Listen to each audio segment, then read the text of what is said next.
Hi there, welcome to Transcona Trailer Sales. Today we'll be walking you through your 2019 Sunseeker 3010Dsf. We are just going to start off the back of the unit. If you notice down below, you get your 2-inch receiver coming out here at the back. You do have some weight restrictions when it comes to that, so just keep that in mind whenever you are using it. You got your 7-pin plug at the back, and then you do get your propane quick connect line right there at the back. It is pre-plumbed into your current existing tank. Coming around this side, get your first of many storage compartments. Just keep it in mind whenever you are using any of these. Just keep it in mind it drains water lines and things like that. Inside that starter kit, it's going to find your brand new sewer hose, 15-foot water hose, 10-foot sewer hose, some other miscellaneous goodies, including that 15-amp arc adapter. It's where you're going to find your power cord as well, and then located in the back bumper, pull the tube. Typically, it's going to be where you want to store your sewer hose. It just tries to keep as much smell out of the unit as possible. Get your main 30-amp twist lock connection. Yours is going to look the exact same as this. You're just taking note of that notch there. You're lining it up with this notch on this side. 8th turn, twist it into place, lock it in. 30-amp connection. Most campsites should have this. You can plug right on in, but let's say you have the unit at home and you want to run your fridge, or your campsite only has 15-amp service, which is your standard household outlet. We do include that 15-amp arc adapter. Just keep it in mind whenever you are using it. You're not going to be able to run your air conditioner. It really is just to run your fridge and your lights. Down below here is where you get your green water kind of area. Inside here, you got your exterior shower. You got your sewer cap. The way to get that on and off is just by pulling on that green tab. The cap's going to pop out of place. At that point, you can connect up to your sewer hose. Then you got your black valve and your gray valve. You always want to empty your black valve first, using your dirtiest water. Then you can come behind that with your gray valve, which is typically cleaner water filled from your sinks and your showers. But always do the black one first, it's your dirtiest. City water connection, black tank flush. Whenever you're at a site with service, you could be using that city water connection. Pressurizes all those lines without the need to run your water pump. And then you do the black tank flush. So the way that works is making sure you do read the caution sticker, letting you know that the black tank has to be, the valve has to be open, the sewer hose has to be connected. That way when you're pushing pressure inside of that tank, that pressure has somewhere to go and doesn't expand and crack that tank. Gas filter unit right here. You got some more storage along this side. This last compartment is going to give you access to your generator, the service access port. Inside, you get your standard front Ford chassis up front. Now coming around the passenger side, main entryway door, which is what we're going to be entering through today. Open up this first little door. That's where you get your outside TV in case you want to use it. Now with that TV, it swivels. So if you lift that up, use the little hook to latch there. That way it doesn't fall on your head. Pull the TV out. Gives you a little bit of access to this little garbage, your garbage bin. Says where they keep it. Stores inside there is a little chute up top that you get access to inside. I'll point that out once we do get in there.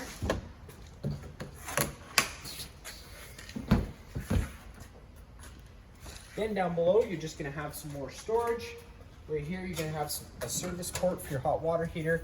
The main things you're really going to worry about is pressure relief valve. You should pull that up. There should be a shot of water coming out of there, letting you know that the tank's full, of course, before you fire up.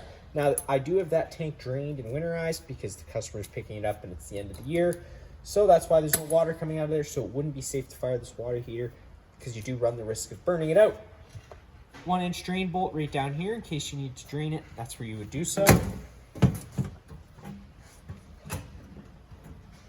This compartment right here, this is where you get access to your propane. The fill is right here. Of course, you need a certified pump attendant to do that. So most propane dealers will be able to do that for you.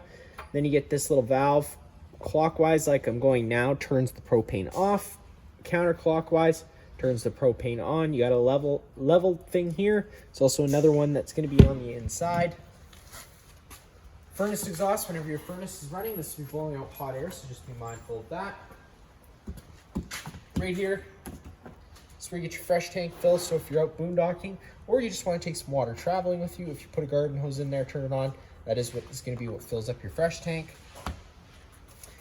Now right down below the floor here, you get that little cap on the side, that red line. That is the low point drain for your hot line. Taking that cap off allows all the water to drain out. Now if you come inside this storage compartment, there's this little black fake wall here. Pop that guy open. You got your water filter inside this bag here. Will go inside this housing. Again, we're winterized, so you do want to install that after you ran all the antifreeze out of the system. This little valve here, this is opening up the low point drain as well as your fresh tank drain. You got your bypass hose for winterization. And then that last compartment is just storage. Now for the best parts, take a step on inside. Just open up your door. First things first, right off underneath that top stair, if you undo the latch, that is where your house batteries are stored. Now over here, you got your battery disconnect switch. So with it in the on position like it is now, the batteries are connected to the unit. If you turn that to the off position, not only does that disconnect the batteries from the unit, but it also disables the rest of the 12 volt system in the unit. So if you ever plug in, you don't have something working, like the lights, for example, just making sure that this is in the on position. That way everything is connected. You got two light switches right next to it. Turns on the awning LED light as well as that porch light. And then of course you got your awning control right next to that. You push and hold that extend button. Awning's gonna start rolling its way out like it is now until you get to about this position. Typically you'd be able to see that, start to see that little flap hang down, which it would have started to right there. We just don't have quite enough room. And then that back to the metal tube. And you can get your full extension. Now before we start raining, take the arm front to rear. Pull down at the center. It's going to change the pitch of the awning head, allowing the water to now run off. Now if you like that angle better, because it does allow for more shade underneath, you can do the same thing with the front arm. Just make sure that you do put both arms back to straight before you try and bring your awning in. That way you don't run the risk of bending anything. And to put it in, you're just holding that retract button. Once the awning starts rolling its way in and the arms contact the side of the trailer, the motors will automatically cut out. Couple extra notes about the awning. You always want to keep an eye on the wind speeds. Once the wind speeds do start picking up, you're going to want to make sure you do bring this guy in as it acts like a wind sail. It doesn't take much for fabric to bend your arms. It does get costly pretty quick. Now, of course, if you had to roll this in while it was wet, it isn't the end of the world. Just try and remember at your next earliest convenience to roll it back out and allow it proper time to dry off. That way it'll accelerate the growth of mold and mildew. Now, to use your leveling system, which is over here, the key does have to be in the ignition and in the on position. Either the vehicle has to be running or the key has to be in the accessory position. And the parking brake has to be set. Now that does also go for the slide outs. Key has to be in the accessory and then running. Parking brake has to be set. All that being said, if you do have to keep the ignition at any time, it does disable your awning. Just so you can't undo that while you're driving. Now with that running like that, you push the power button, hit that auto level, and it would automatically level the unit. You got all your manual controls, go between them, using that up button, go to auto retract all, hitting the enter button will automatically retract all the jacks. If you want to manually retract them, you just have to hit the retract button and then hit whichever ones you want to retract. Temperature, battery, it tells you all that information side to side, rear. Manual level, in case you're at a spot that was super unlevel, you didn't have enough blocks with you, you don't want the front of the tires, you don't want the tires on this bus off the ground. You always do want tire contact on the ground whenever you're using this system. If the tires are completely off the ground, it's too much. You're going to have to either use blocks or manually level to as close as possible with all the tires still on the ground. And that's pretty much as simple as that is. Power button turned off. The sensor is already running. With the parking brake set, we'll just run the slide outs. Now, of course, before you ever run your slide outs, it's always a good idea to make sure you do a quick inside check, making sure that you check between the slide out and the wall, making sure that nothing's shifted during travel, because that does happen lots, especially with something like this that moves so much. Just make sure that it's going out nice and even. Nothing's going to get caught, and of course, just on the outside, making sure you have enough room for it to go out all the way. But once you do that quick check, just push and hold the out button. The slide out's going to start making its way out. Once it does reach its full extension, you can get the motors wind up really quick. In addition to that, on that panel, you're also going to find 2 light switches for the living space lights. The back slide out. It's on its own switch on the wall to my left here. Again, works the same way. Of course, making sure you did that quick visual check inside and out.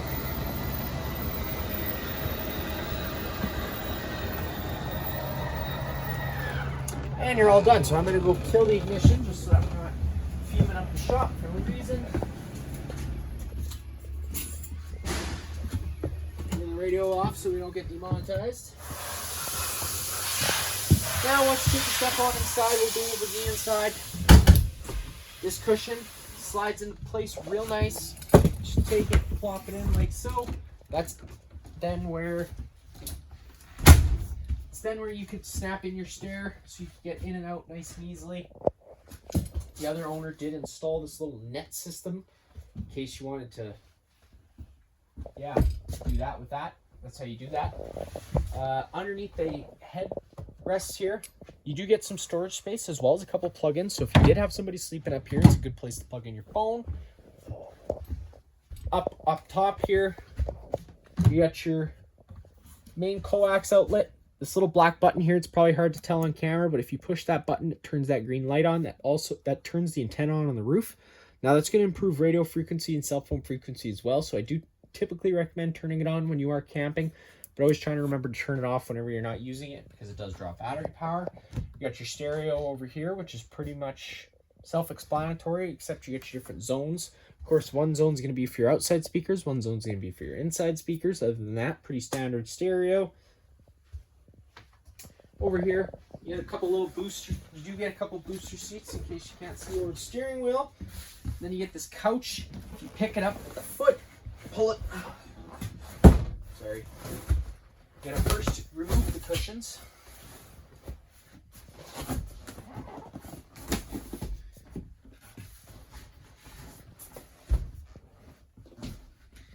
Grab the foot, pull it towards you, folds out of place. Get those legs that come down. Plop them down and you're locked into place. You could then flip back that backrest and you'd be good to go. In case you were to have extra guests, they get it back in. It's all just the total opposite of holding it back into place, taking your cushions and putting them back in. Now if that isn't enough extra sleeping space because you do have more guests, this dinette also does fold down into a bed. You just have to remove this big foot from underneath the table, sit your tabletop on its desired ledges. Then, of course, take your back cushions, fill in the center, you'd have yourself another bed. Now, for legal reasons, you are limited to the number of passengers, to the number of seatbelts. If you didn't see when we opened up this, there is 2 seatbelts for this chair here that you can carry for extra guests. And then your dinette here also has, I believe, 3 more seatbelts. So that would equal you up to 5 seatbelts back here, including the 2 up front. So that's a lot of seating space. Now that's for legal reasons.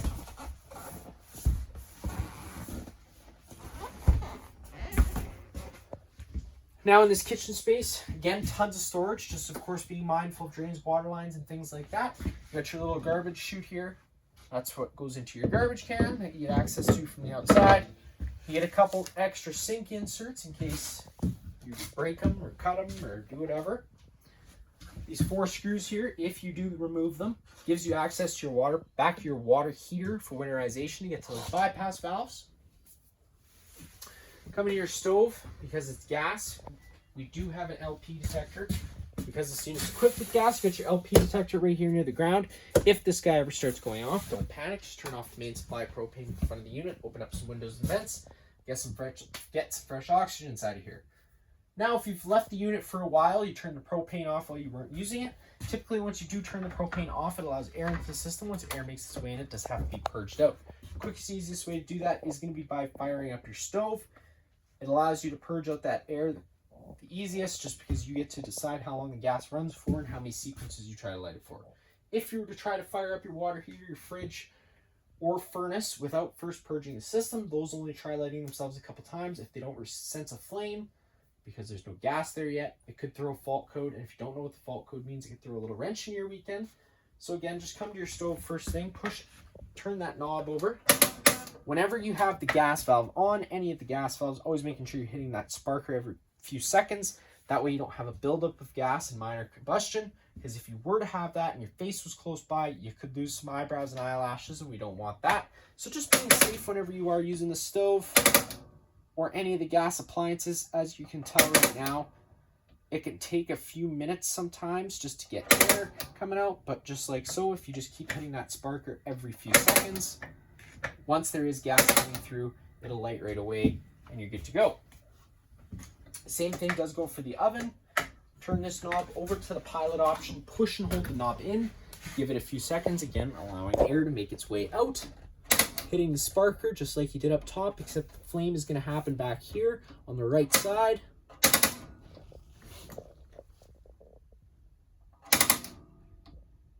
Again, the oven can take just a little bit longer to purge just because the gas orifice is so small for the pilot. But once that pilot is lit like it is now and you're able to let off that button and it stays lit, you can turn it up to your desired temperature and it does fire right on up. Little button here turns on the oven light as well as some illumination lights too. Range hood, I always recommend running it whenever you're running your stove. That way you're evacuating those propane fumes as you're making them. Microwave up top, pretty much just like home. Not much I'm going to show you there. And then you get your fridge and freezer combo. Controls for that are all up top here, and it gives you a nice startup instruction, simple, so you know it. Now you're going to notice up top here you do have a ice maker in the fridge. Just keep it in mind, this is winterized and you have to make sure that you continue to winterize it. The valve is underneath the fridge here. You just got to remove these two screws, these six screws, sorry. The 6 screws holding in this panel, this would pop down. Your furnace is also going to be located on top, down below here, and right up top of that furnace, you're going to see a little white valve. Pushing it in opens up the valve. Pulling it opens up the valve. Pushing it in closes the valve. The ice maker actually isn't even hooked up if you were to open it, so just keep that in mind. That's the way the previous customer has it, and that's the way we left it, just because most people don't use their ice maker because of water reasons. If that's something you wanted to get re-hooked up, of course we could do so. You do just have to phone us and let us know. I currently have it winterized, so you're good to go. You got your monitor panel system here, so pushing the button tells you the corresponding levels for each tank, and as well as your liquid propane, as well as your battery. Right beside it, you get your generator control, start, stop switch. Push and hold that down first. This red light's going to come on. Now that's turning the fuel pump on to prime the carburetor with fuel. Hold that for 5 to 10 seconds. Let off the button. Give it a second. Push the start button. Generator fires right up. Now, the fuel tank on the bus does have to be above a quarter tank for the generator to run.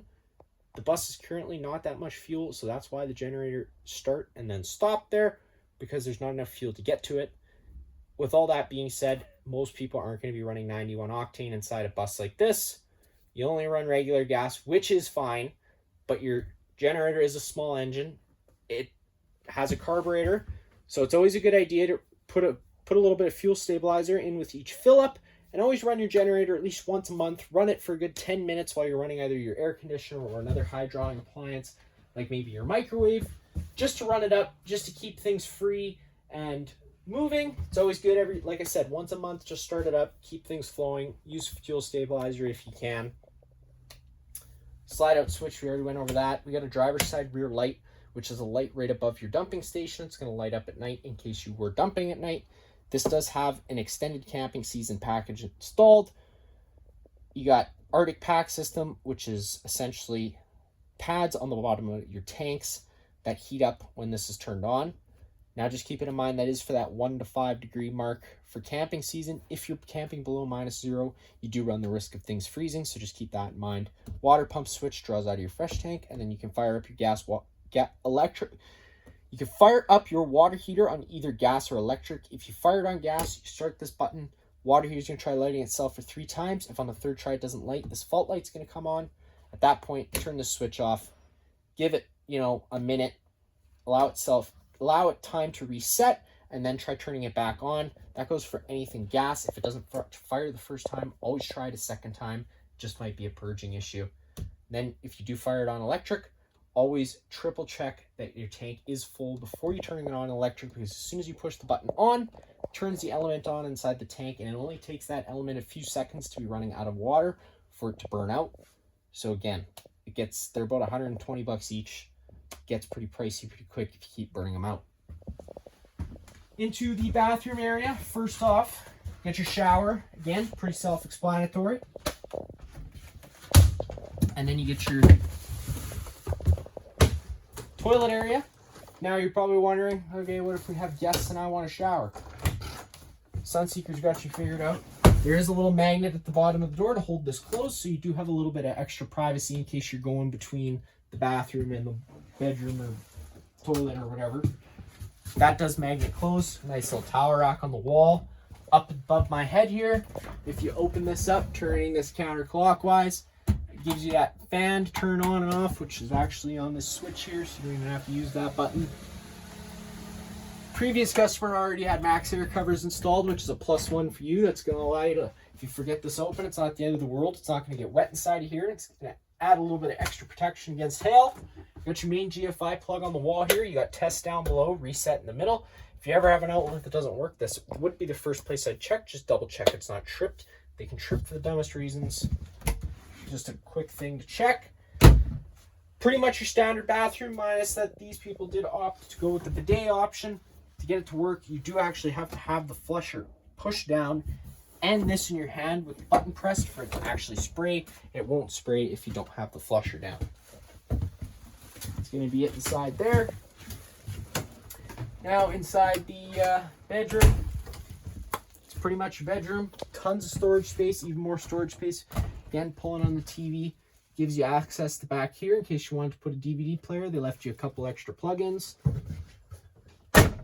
Other than that, it's all going to be storage for the most part. Back wall is going to be where your fire exit is. Pull on the tabs. They'll then flip out of the way. At that point, take your window, push it out, hop on out of the unit. Of course, trying to go feet first, but if there is a fire, just try and hop out as quickly as possible. Just keep it in mind, it is a little bit of a jump down to the ground. On the wall, your thermostat for the unit. On off with pushing that button there. It's going to take you to the last known setting. So in this situation, we are in the cool setting. Crazy for October here in Manitoba. Fan setting. I always recommend leaving it in the auto setting. It'll kick in the fan speed that it thinks is the most optimal, depending on what your room temperature is and what you have your thermostat set to. And it means it's an on-demand system. So if it's currently 65 in here, but we have it set to 60, once it reaches 60, it will automatically kick off the air conditioner. If you have that on either high, medium, or low, it will run continuously full time until you actually manually turn it off. So just keep that in mind whenever you are using it. Again, I just recommend using the auto setting to avoid all that. Push that setting one more time. You can go down to dry. That's a dehumidifying mode. It's going to try and take as much moisture out of the air as possible by using the air conditioner. Whenever you are using the air conditioner, again, you also have a couple different options. You could run these louvers closed, in which case it'll move all its air through the ceiling ducting you have throughout the unit, or you could open them up, in which case it'll quick dump all its air into the main living space. Furnace only has one fan setting, and it moves all its air through floor ducting you have throughout the unit. Now, one more setting it has on top of most air conditioners is the heat section. So in most cases, most units don't actually have the heat pump installed, but luckily for you, you have the heat pump installed. So if you go onto that heat setting, of course, leaving it in the auto, if we're obviously, it's hotter in here than 60, so that's why the heat pump isn't kicking in. But essentially all that does for the air conditioner is it reverses the cycle, so it's going to be blowing out the cold air, blowing in the hot air, versus the air conditioning when it's blowing in the cold air and out the hot air. It's going to be a great thing to use if it's not that cold out. It's just an extra added heat benefit. Now, you also have a furnace installed on top of that in case it gets really cold, especially here in Manitoba. You just got to hit the furnace button. In that case, it's going to fire up your gas furnace as well, which is underneath that fridge there. It's already ducted through all the floor portals, like I said earlier, and your system should be purged before you try lighting it. Just helps keep things that much smoother. but you don't even have to run it if you don't want to, if it's not that cold. One more setting after that, you get fan. That's just gonna try and move as much air around using the air conditioner, no heating or cooling involved. One more time after that, it just cycles you back over to your mode. Power button to turn it back off. Little additional note, because this is an RV and you drive around in it, when this unit's all closed up, if you're driving around in the midst of summer, it gets extremely hot in here. Sometimes the bus air conditioner up front isn't enough to adequately cool the whole space. Now you can actually run that generator while you're driving and run this air conditioner off of it. And that's going to help keep the whole bus cool. It's just going to suck a lot more gas while doing it. It's just an option I'm letting you know that you do have. A lot of people don't know you can do it, so that's why we like to tell people you can. Other than that, that is going to be it for this unit here. If you have any other questions, feel free to give us a call.